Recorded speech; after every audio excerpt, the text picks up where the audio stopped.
ప్రజా ఉద్యమాన్ని వైఎస్ఆర్సీపీ తలపెట్టినటువంటి ఈ ఉద్యమాన్ని ప్రతి ఒక్క వైఎస్ఆర్సీపీ నాయకుడు, ఈ రాష్ట్రంలో ఉన్నటువంటి ప్రతి ఒక్క పౌరుడు అందిపుచ్చుకోవాలి. ఇది మన రాష్ట్ర మరియు మన ఆరోగ్య సంబంధించినటువంటి వ్యవహారం విషయం. ఇది మన భవిష్యత్తు పోరాటం. భావితరాలకి వైద్యాన్ని అందించేటటువంటి పోరాటం ఇది. ఉచితంగా వైద్యం అందాలంటే, పేదల యొక్క బ్రతుకులు బాగుపడాలంటే వైద్యం ప్రభుత్వం ఉచితంగా అందించాలి. ఇది ప్రభుత్వం యొక్క బాధ్యత.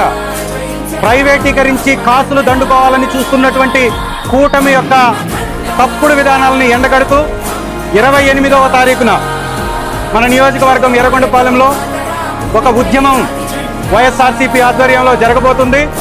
పెద్ద ఎత్తున వైఎస్ఆర్సీపీ శ్రేణులు, వివిధ విభాగాల్లో పదవులు పొందినటువంటి వారు, అలాగే గ్రామ, మండల, జిల్లా, రాష్ట్ర మరియు స్థానిక సంస్థల్లో వివిధ హోదాల్లో ఉన్నటువంటి వారు, ఎంపీపీలు, జెడ్పీటీసీలు, ఎంపీటీసీలు, సర్పంచ్లు, వార్డు మెంబర్స్ మరియు ఎలక్ట్ అయినటువంటి ప్రజాప్రతినిధులందరూ కూడా ఈ కార్యక్రమంలో పెద్ద ఎత్తున పాల్గొనాలని, విజయవంతం చేయాలని వైఎస్ఆర్ తరఫు నుంచి పిలిపిస్తూ, ఈ కార్యక్రమానికి పెద్ద ఎత్తున తరలి వస్తున్నటువంటి మనందరినీ చూసి ప్రభుత్వం తన విధానాలని మార్చుకుంటుందని, మార్చుకోవాలని కూడా డిమాండ్ చేస్తుంది. Thank you.